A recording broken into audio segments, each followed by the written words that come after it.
I'm Kurt Muellner. I'm here with Kristi, Cavrich, and Brad Straub, and we're going to talk a little bit about shifting the continuum forward. And we'll start with a quote, and it was the Greek philosopher Heraclitus who is credited with the adage of saying that the only constant in life is change. And of course, that holds more true now than ever. So we're going to share a few examples of how we see providers adapting existing communities as well as constructing new communities or major expansions to respond to that next generation of change. And we'll look at three broad areas within maybe more of the business structure as a means to accomplish that change. But let's start with a case study of an organization that responded and adapted by ever-changing. And this example goes back more than 160 years.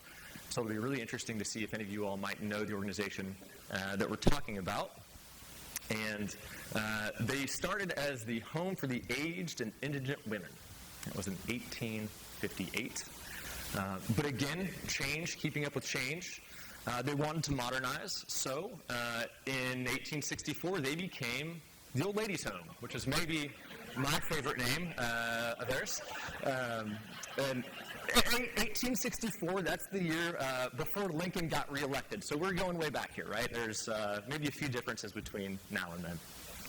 But again, continuing to change and modernize, maybe one step better. The Old People's Home, the Old People's Home of the City of Chicago. So a little bit better. And before we reveal their name today, does anybody know who this organization is? Okay, we've got a couple. One, yeah. And of course, it is the Admiral of the Lake. Much better name. And here you see their beautiful campus today, just outside of the city of Chicago. You can see on the photo on the left the beautiful views of downtown, but also Lake Michigan out to the left.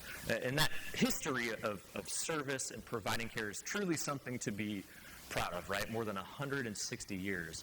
But just as there's evolution in the ways that communities name themselves and market themselves, there so too needs to be evolution and change in how organizations respond to the business environment. And so, what are these three areas that we're going to be talking about today? Broadly, we'll start with achieving the right scale and how scale can support financial sustainability.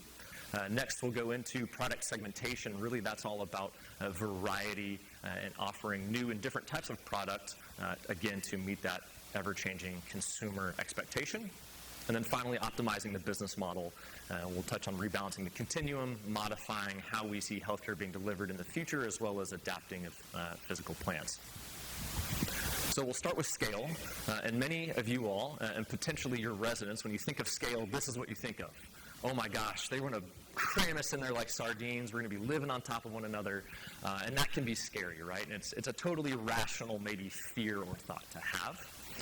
But really, when we talk in terms of scale, we think organizational scale. And yes, that does include independent living, as that's typically the primary driver of net operating margin for the organization. But also the scale of healthcare and that level of living that you offer, as well as the extent to which you might offer health or home and community-based services, as well as your home office, your leadership team, and the depth and breadth of experience that you have with that team. So it is, in terms of scale, why is scale necessary and how can it help create that financial sustainability? Well, let's start with some information from the National Investment Center. NICMAP Vision specifically is the tool. But this chart, you can see the years from 2024 out to 2030 running across the bottom. And in the light blue, we're projecting the number of senior living units across all levels of living that will be developed at the current pace of development. And the dark blue above that is the projection of the need of senior housing units to fulfill the demand based on that age wave coming, right? And so NICMAP is projecting that's a shortage of 395,000 senior housing units just over the next 6 years, which is pretty staggering. When you think of the typical community might be 200 to 300 units across all levels of living. That still represents generally a shortage of over 1,300 communities across the country that will be needed, right? And NICMAP is equating that 395,000 units to about a $300 billion shortfall by 2030 in a lack of investment. Again, when you think of the timeline that it takes to secure the regulatory approvals, to execute on some of those marketing requirements and design and construction, really you're talking 36, 48, 60 months. 2030 will be here in a hurry, right? Realistically, if you're planning a project now, you're already looking at 2030 by having any level of meaningful occupancy. So really it's just around the corner. So how can we look at scale to support financial sustainability? And what's one way to view this? One way to view that we would look at first, maybe, is the concept of the debt service coverage ratio, and that's just really exciting material, trust me. But what we would say is not only debt service coverage, but also looking at that on a revenue-only basis. So typically that debt service coverage represents your net operating cash flow plus those net turnover entrance fees, but we're going to look at that without those net turnover entrance fees. And so we have some research here from the Ziegler Credit Surveillance Special Report published last August. And what this slide particularly is doing is showing the comparison of multi-site providers, those with more scale, against those single sites that have less scale. And you can see throughout each of the ranges separated there that those multi-site providers or organizations with more scale do a better job of covering their debt service obligation through just those net operating cash flows, right? So your expenses, your revenues, less your operating expenses, not including the turnover entrance fees. So why is this important? Well, if you're not relying on your turnover entrance fees to help cover your debt service obligations, then you're better able to maybe withstand some of those lean years or those tough years or something like COVID. So those cash balances that not going to debt service can then be sent to your balance sheet to build your cash position to better sustain you maybe through tough times, but also they can be used for other projects, right? Maybe other capital projects, reinvestment back into your community, but also other mission-driven initiatives. And so we're going to look at maybe one example of an organization who is in the middle of pursuing this type of initiative. And they're sitting right up front. That would be Canterbury Court. So I'm happy to have you all here. So Canterbury Court, if you don't know, located in Atlanta, Georgia. They opened in the 1960s. The project that you're looking here really started back in 2016 and some of the early stages of planning. What you're seeing here is the Garden Tower on the image on the left. That's New Independent Living. And then on the right, the Monarch Pavilion, which is their restatement of healthcare. And so this project did add scale. It added 133 units of independent living, and it did right-size and modernize that healthcare component of their continuum. But what are the financial projections and maybe what some of the rationale for pursuing this type of project? And there are many, but from a financial sustainability standpoint, we can look to the feasibility study. So the project opened, first occupancy, late last year, so still maybe not even quite a year into filling up, about 75% occupancy, I think the last time I checked. So we're looking at projections, but it explains the rationale behind a project like this. And so you can see 2022 compared to 2027 on the right. And in the light blue, you see the turnover entrance fees projected, and in the dark blue is that net operating cash flow or cash from operations. And so on the left, there is no dark blue. That basically was a break even for the organization, and they were relying upon about 30% of those $8.2 million of turnover entrance fees to satisfy their debt service obligation. In 2027, after the project has achieved stabilization, the organization will be projected to generate almost $9.9 million of net cash flow from operations, plus an additional $9.6 million of turnover entrance fees. So they're fully able to support their new level of debt service, about, $9.4 million from just their net operating cash flow, allowing the rest of that $9.6 million of turnover entrance fee to go to the balance sheet, be used for other capital reinvestment, other projects, other mission-driven initiatives. So that's maybe one measure of how we can look at scale to support financial sustainability.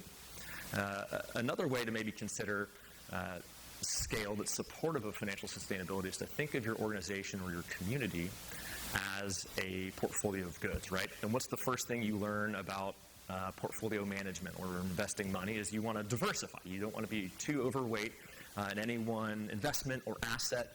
You want to have a balanced approach so you can weather those tough times. So diversification is key. So how do we maybe look at that from a senior living context and offer diversification through your organization? And to us, that would be the ability to broaden the pool of income and asset qualified individuals that you can market and sell to and serve by offering different levels of product or styles of product with different levels of pricing, with different potentially services tied to each one of those specific types of product. And we recognize that, gosh, yeah, it would be nice to be able to build a new apartment building to maybe serve that moderate market today, but in recognition of, hey, construction costs are probably not going down. We're in this interest rate environment that, we're out of the historic lows, maybe back to more of a long-term average, but it still feels high because maybe we're not quite used to it. So we recognize that it's really challenging to do that with new construction. And so one approach that we're seeing be successful is growing that top end of the market and maybe building new and expanding to serve the top end and using some of your other inventory, maybe your older inventory, to repurpose that and serve more of that moderate market, maybe even on a rental basis, such that you can diversify and broaden the pool of folks that you could potentially serve. So we have an example of it, of an organization doing that today and doing it very, very well. It would be John Knox Village, based in Lee's Summit, Missouri. John Knox Village, they have the scale without being a multi-site. They're a single site. They have over 1,000 independent living units. They are the third largest single site in the LZ 200, and you can see we've kind of color-coded each of the different products across their campus. So the blue and the green represent different styles of independent living product, with the yellow and reds being healthcare related, and brown some of the administrative offices that they have. And so we've just chosen the selection of 4 different product types that they have, and we have the number of units, we have their average square footage, we have the entrance fees starting at pricing and average price points, and those, of course, therefore a non-refundable contract, and then the average monthly service fees that go with those entrance fees.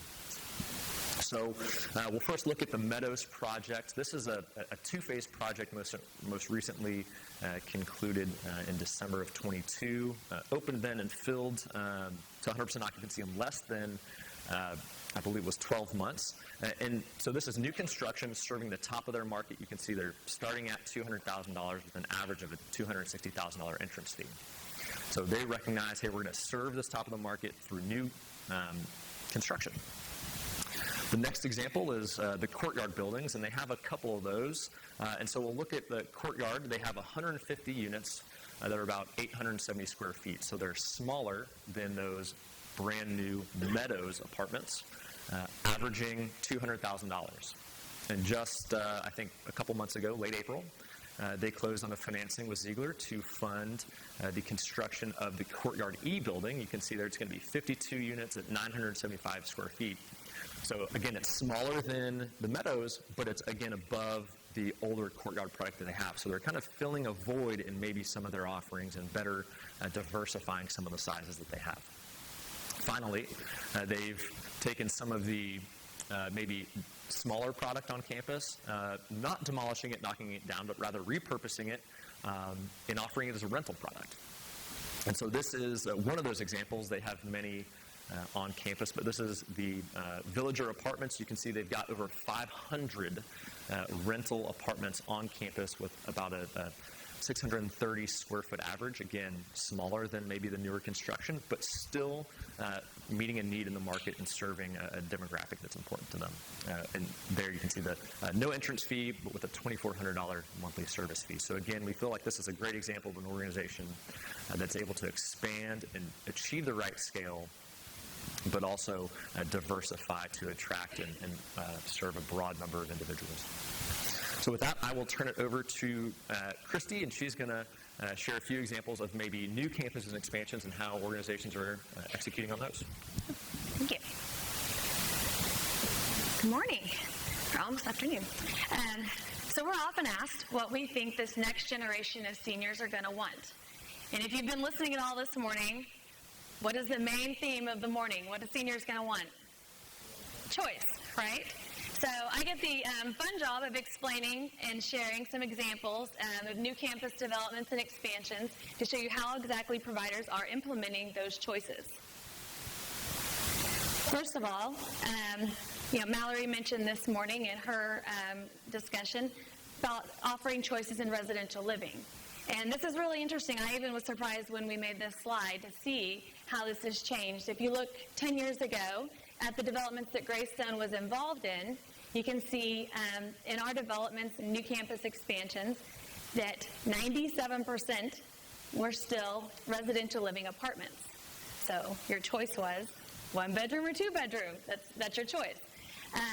As we're looking now at the current mix of residential living, 2024, again, I was really surprised to see this. We've got only 65% of apartments, and then you see a greater mix here of cottages that have kind of come back into popularity as well at 17%, and then multiplex housing at 18%.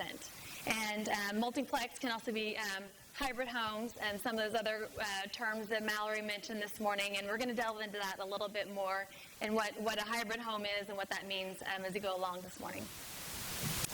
So first I want to talk about the cottages, and not only have cottages reemerged, but we're seeing that the size of those cottages has grown dramatically.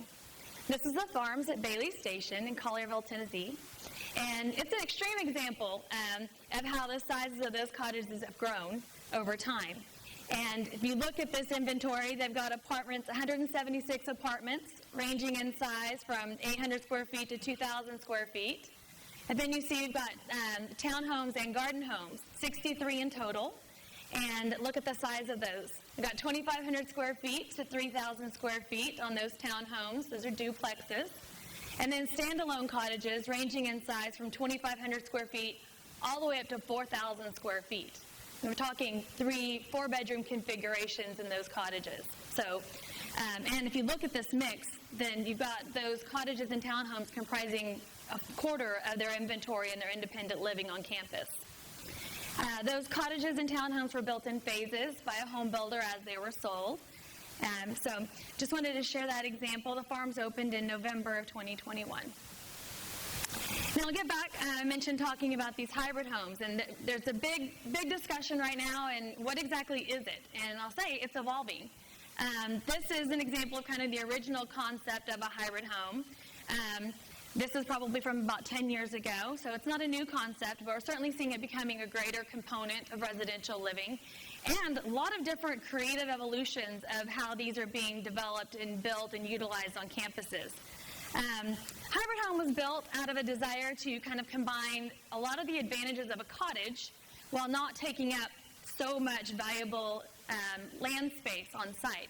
So it provides an opportunity for those advantages of a cottage, such as having your easy access to parking, not having long corridors, the hallways. How many times has everyone heard that? Too far away from the commons. So reducing some of those concerns, as well as less neighbors. In this particular example, you can see we've got the first floor in the middle that has parking, along with 2 apartments on the ground level, and then 2 to 3 levels above that with 4 apartments on each level. So this would be 10 apartments in one hybrid home. We've also seen this go up to maybe 4 stories. You've got 14 in this configuration. So we've seen this developing in a lot of campuses now, and I'm going to walk through kind of some different ways that this has evolved. So first I'd like to talk about Fleet Landing. And Fleet Landing is in the planning stage of their new life plan community in just outside of Jacksonville, Florida, in Nocatee, one of the fastest growing master plan communities in the country. Right now, if you look at this site plan, you can see that they're looking at 4 different types of independent living options on this campus. First, in the top right, an independent living tower, 9 stories, 107 apartments. It's adjacent to their dining, 3 different dining venues, pool, and a performing arts center. So that's on the right side of the campus. And then as you look on the left side of the campus, then they're also going to have 35 cottage homes that kind of surround the perimeter of the campus. They've got some estate homes. Those are 3,000 square feet. And then kind of in the center of the campus, they've got hybrid homes. And they've got 4 hybrid homes that are going to have 68 total independent living apartments, all on one campus. So lots of choice here. And I really like this rendering. It's a great graphic to kind of show those different options. If you look towards the front of this picture, they've got the single-story cottages, and then behind that, those 3-story hybrid homes here, and then off in the distance, that 9-story independent living tower. I just really like that example, how you can see the contrast of options here. So we'll talk about the next generation of hybrid homes, and this is a unique example in Fleet Landing. They've got, rather than having separate hybrid homes, they've actually going to have the opportunity for them to have 2 of those hybrid homes be interconnected. So if you look in this picture right now, the bottom left, that shows their parking under a building, and then towards the middle, kind of the brownish area, that's going to be part of the connection where they're connecting the hybrid homes so that someone can actually come up from their parking and still be able to go to their apartment without having to be exposed to any elements. In Florida, as you might imagine, you might have some of those. They're going to have 4 hybrid homes with 17 residences each, so a total of 68 apartments. This is just a level plan to kind of better show how these are situated. You've got, this is basically 4 separate hybrid homes if you look at the different quadrants on this slide. 3 apartments on the ground level of each of these with the underground parking, or with the, ground level parking. And then this shows the second and third levels here, 4 apartments in each for the second and third floors. And then you can see someone that is parking underneath in the middle. They've got that connection so that they can get to their apartment without having to be outside. And then another example, another great unique element here is all of these apartments are going to be able to have double exposure. So they'll be able to have windows on both sides for a lot of natural light.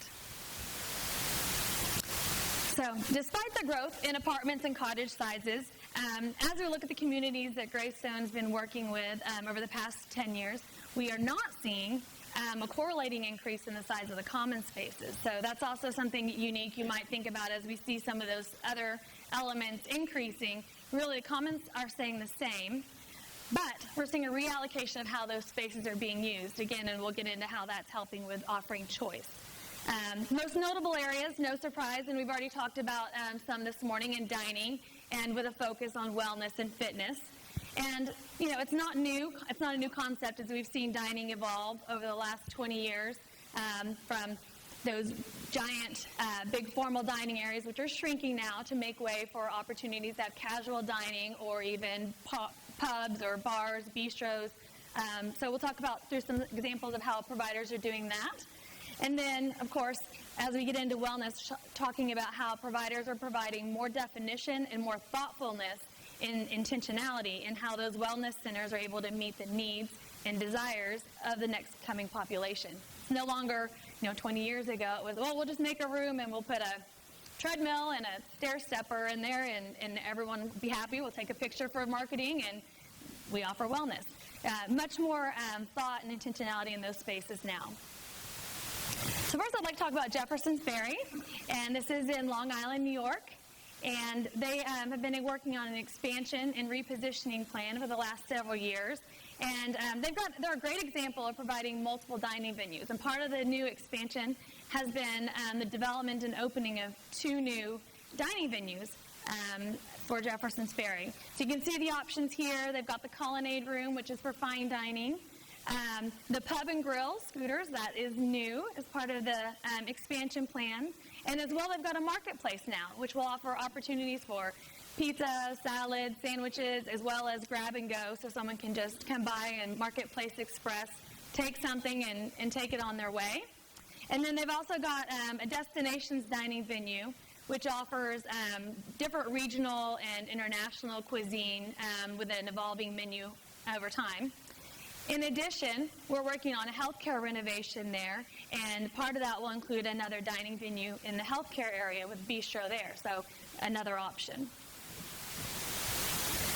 Likewise, Woodland Palm at New Paltz is another New York provider that's working on planning an expansion and repositioning on their campus. As you look at this site plan, the areas in yellow are the areas of renovation there. And so as you look at the top right, currently their dining is just one big dining venue.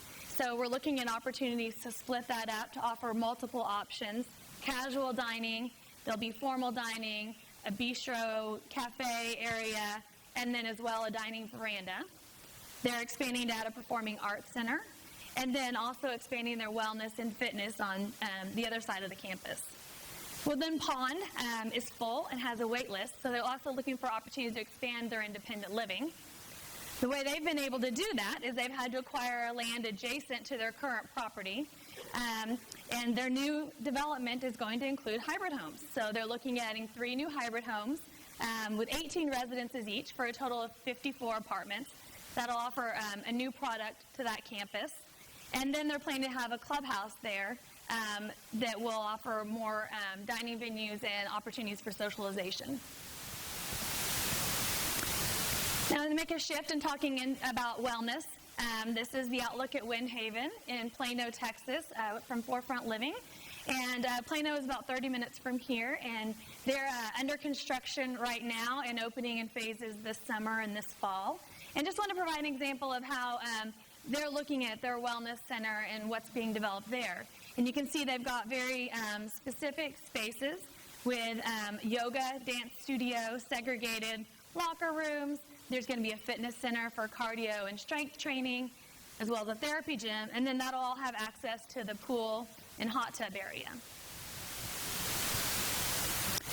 Another example of this is Village on the Isle in Venice, Florida. They're planning an expansion. They've got some existing common space that they're replacing and building this new wellness pavilion. It's really going to be like a high-end health club. If you look at all the spaces that they've got here, of course, the pickleball, which will also serve as an area for exercise, aerobics. Then they've got spa, massage areas, very nice.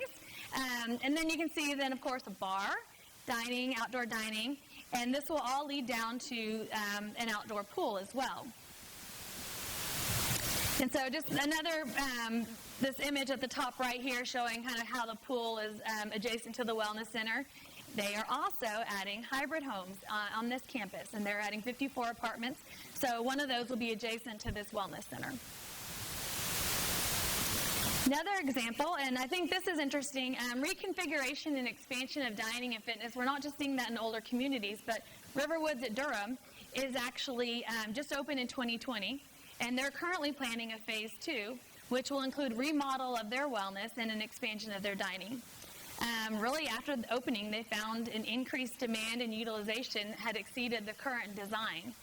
And so the areas in pink here are really repurposing of existing space to expand wellness. You can see yoga, exercise, equipment room.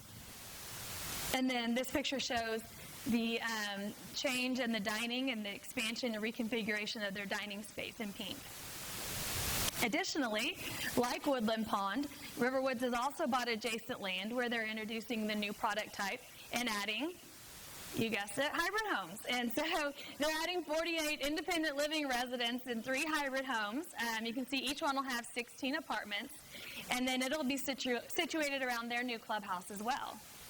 And again, another example of a expansive clubhouse and wellness center that'll provide lots of opportunities for another dining venue. We've got areas for grilling here, socialization and recreational areas.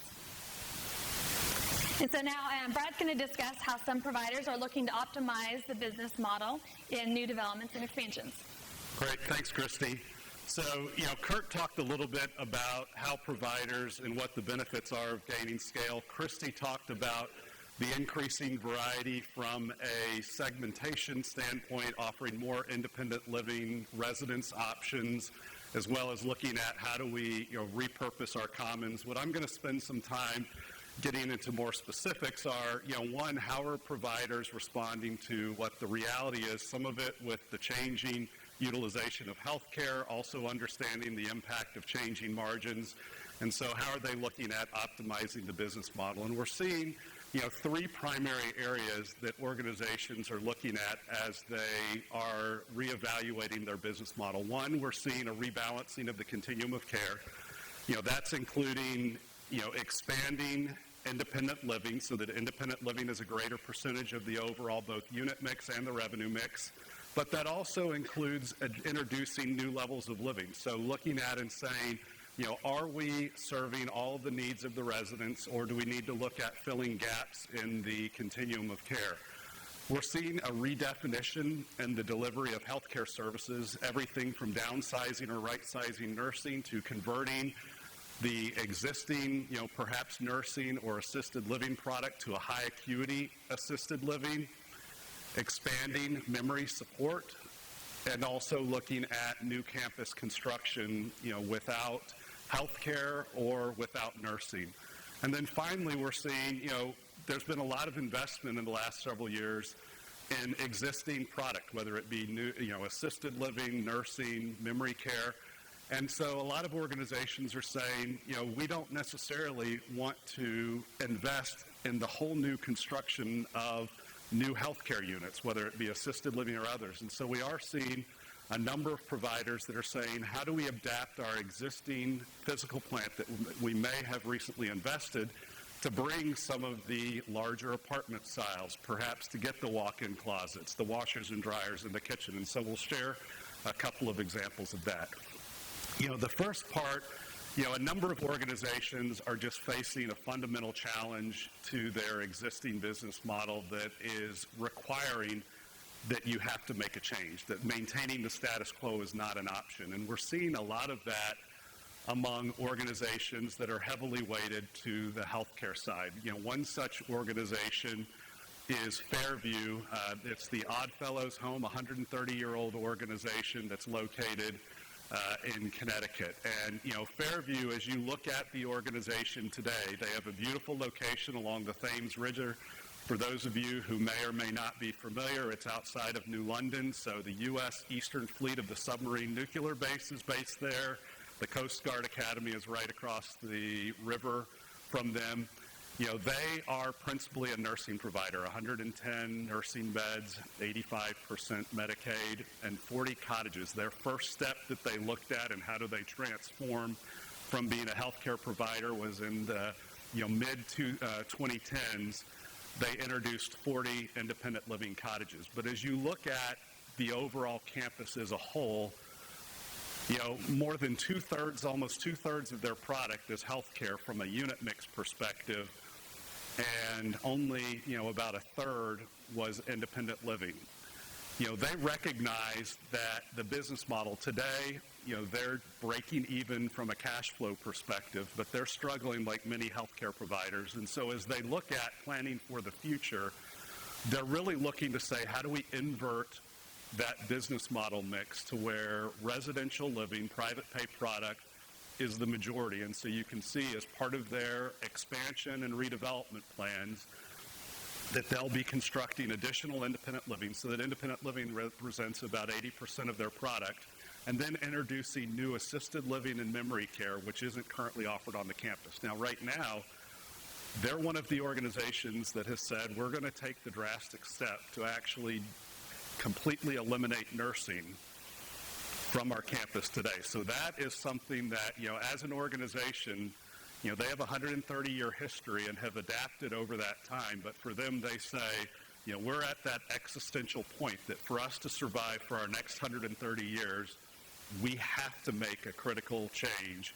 And for them, it's to say, let's move and adjust how we deliver health care away from nursing and more into the assisted living and memory support environment. As you see, what that means for them from a revenue perspective is, whereas today they're essentially breaking even from a cash flow perspective, and almost 85% of their revenue is coming from nursing, that after they complete their redevelopment and expansion plan, that the independent living product will represent about 2/3 of their overall revenue mix. And so you can see This is a dramatic plan. It's going to include the construction of about 174 new independent living apartment and residences, new assisted living and memory support, and then they will then look at and say, as we plan for the future, how do we bring on some hybrid homes and additional cottages? So that's just one example that we're seeing of kind of dramatic. Another is Miami Jewish Healthcare. Now, this is an 80-year-old organization.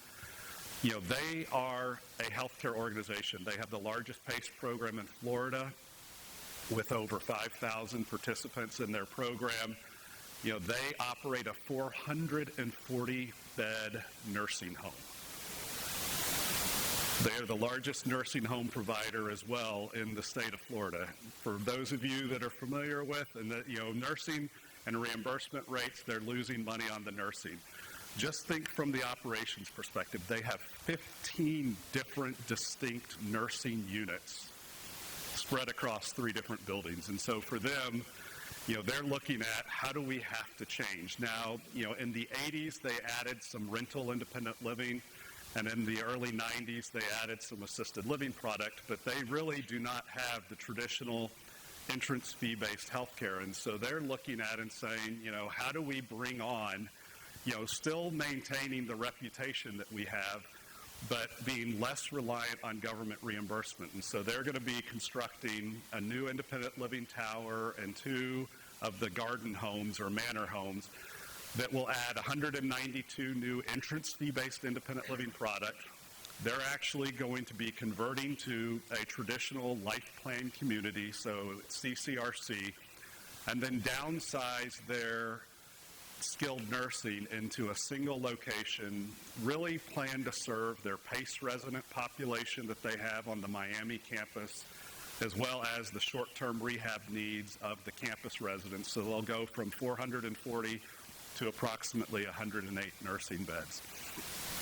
We're seeing as well, and Kristi talked a little bit about Jefferson's Ferry and their plans, but they're an example of someone that's adding a level of living. They did not have memory support assisted living, and so in addition to the renovations of their common areas and expansion of independent living, we're seeing that they've added a 21-unit memory support assisted living, which is able to fulfill one of the needs that they have, where they had a number of individuals that had that need for dedicated memory support that's not currently being fulfilled.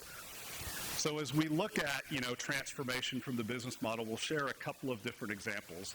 Hudsonwood, and this happens to be the Reserve campus in the Spring Hill area outside of Nashville, is an assisted living and nursing provider, but they recognize that they want to move from the traditional health care to adding the more residential components. So you'll hear a little bit more tomorrow from Doug about some of the plans, but Bell Springs, which is an addition to the existing campus of the Reserve, will be adding independent living, assisted living, and you can see that it'll have some apartments and other cottage type of product on some land that's a little bit adjacent from the Reserve. So that's an example of a healthcare provider that's looking to fill out the continuum, but it's going to offer the full complement. So it'll have, for the independent living residents, assisted living, memory support, as well as nursing care. The next kind of component that we're seeing about how are people looking at healthcare is Aberdeen Ridge. Aberdeen Ridge is a new campus that's planned to open this year in Colorado Springs. It's one of the organizations that's actually being constructed with independent living, assisted living, memory support, but no nursing. So that's kind of the next evolution. You're starting to see, organizations that say, we're going to provide health care, we're going to do that without nursing. The next evolution that we're seeing is Bay Vida in San Antonio, the new project that's in the pre-sales right now for Forefront Living. They're the next stage that's starting to embrace the age-in-place concept. They are independent living, are going to bring care into the residences of individuals that need assisted living care, and they're going to have a small component of memory support. So that's really the next version that's starting to move toward that age-in-place concept. So we're also seeing that the manner in which we provide health care is changing as organizations are either experiencing that customer preferences are changing, that we're seeing that existing providers are saying, how do we rebalance our healthcare continuum? One such organization is Riverwoods at Exeter. They are 3 distinct campuses on 200 contiguous acres. You can see they have the boulders, the ridge, the woods. In total offer currently about 150 healthcare units, but given the challenges that you have from a labor cost perspective, decreasing margins that are being squeezed, as well as the inefficiency in operating 3 standalone healthcare centers, they're undertaking an effort to actually centralize all of their healthcare. But as part of that, they're saying, let's think about how our customers are actually currently using in our residents the healthcare, and you'll see that they're decreasing their traditional assisted living down to only 28 traditional assisted living apartments. Part of that's the recognition that more and more of their residents are actually getting care into their apartment, and through some of the wellness and other programming that Riverwoods has introduced, that's being encouraged. So the traditional assisted living is smaller, but the need for the memory care is actually increased. They don't have memory care currently, but they're constructing 24 new memory support. They do recognize that there is still a need for healthcare services, so they have the ability to have a high acuity assisted living, what's called assisted living 2. So the majority of the healthcare product is actually going to be a more residential high acuity assisted living, and you'll see that there's still a small component of skilled nursing for the needs of residents that will have either traditional kind of 24-hour care or the short-term rehab types of stays. So you can see some of the pictures, but the benefit from them centralizing the healthcare is that they actually are able to take and repurpose the space. Brad made reference to that is where the current health centers are, and add 70 new independent living apartments and amenities, which helps address their more than 400-person wait list that they currently have for individuals looking to move into the campus and the organization. The last thing that we've seen, Mallory mentioned it, here you can see on the screen a chart that just shows what's happened in kind of 5-year increments since 2010 in the average size of assisted living. As individuals are looking for more residential settings, you can see that it's gone from about a 500 square foot apartment to just under 700 square foot today. And a lot of that is bringing in the traditional kitchens, the walk-in closets, the bedroom size to fit the traditional queen size beds.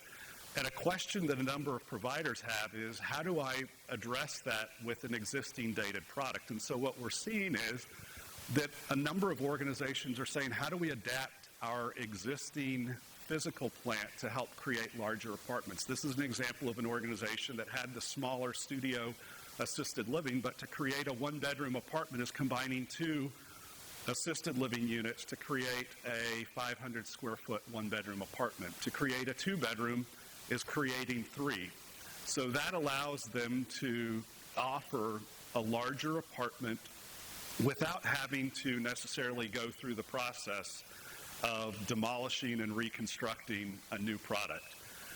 We're also seeing that there's that similar growth in the memory support, but more importantly, as individuals are coming in with more chronic conditions, as we're seeing the incidence of individuals and people are living longer, that the number of individuals that have some form of cognitive impairment, there's a greater need now for memory support assisted living. And so, as we think about are potentially staying within their independent living apartments and there's a lesser need for assisted living, we are seeing organizations that are saying, how do we convert what may be a traditional assisted living level of living to memory support to be able to accomplish and address that greater demand? So this is just an example of one organization that's is essentially renovating one of their floors of assisted living to make that into more memory support assisted living. So as we look at, Mark asked the question and said, think about what are some of the key tenets of the senior living community of the future. It's going to be an organization that has the right scale to ensure not only financial sustainability, but can offer a range also of price points. That, there's a diversity and that you derive a majority of your revenue from independent living residential more rather than healthcare product. There's multiple independent living residence options that the commons areas are more focused, not necessarily larger, but more focused on the dining and the fitness and the wellness oriented, and then healthcare being sized to serve the internal needs of residents. That's probably one of the other changes that we're seeing, that as demand for healthcare is shrinking, that more and more organizations are saying, let's just size the healthcare to what that is. So those are just a couple of the examples that we want to share on how organizations are addressing the business model evolution. We now will break and go for afternoon activities.